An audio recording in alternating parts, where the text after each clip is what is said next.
Thank you very much. First of all, I bring you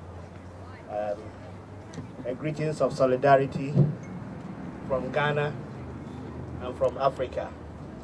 I work for Third World Network, but my presence here represents thousands and thousands of communities who are affected by mining across Africa. We know that mining companies, like any profit-seeking corporation, is usually chasing profit. And where your ethic of operation is tied to profit, there are questions about the extent to which you can exercise greed.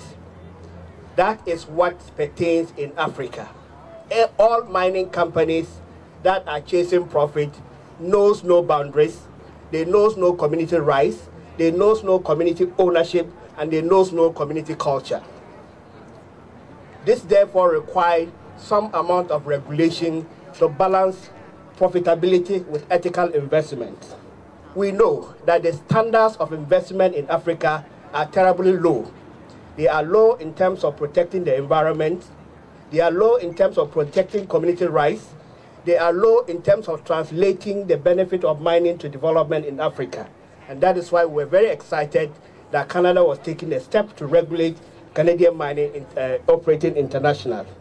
We were equally very excited because Canada is one of the very few countries that has a lot of mining companies operating in Africa. Currently, the number is more than 1,000 companies. Whether they are listed in Canadian Stock Exchange or whether they are Canadian public-owned companies, the name of Canada and the values of Canada are attached to these companies who are operating in Africa. Finally, when you collect all these, put all these together, we think that it was justified for Canada to take the leadership. But we were very much disappointed when we noticed that among all the recommendations, there is a great shift from the mandatory regulation to voluntary regulation, which means to us that the issue about ownership of resources, the issue of rights, the issue of development are jettisoned for corporate interests. The 140,000 signatories that you have here, there are thousands and thousands of community people who would have wished to append their signature for similar issues, but they don't have the right because they have no access to education.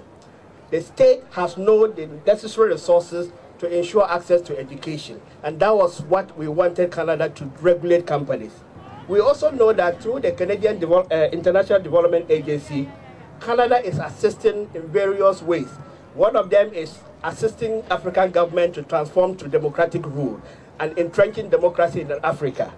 But allowing corporations without regulation means that you are encouraging some amount of violence which will be very inconsistent to democracy. And we think that turning away from mandatory regulation to voluntary regulation is very much inconsistent with Canadian values. It is very much inconsistent with Canadian support for transforming Africa. Thank you very much.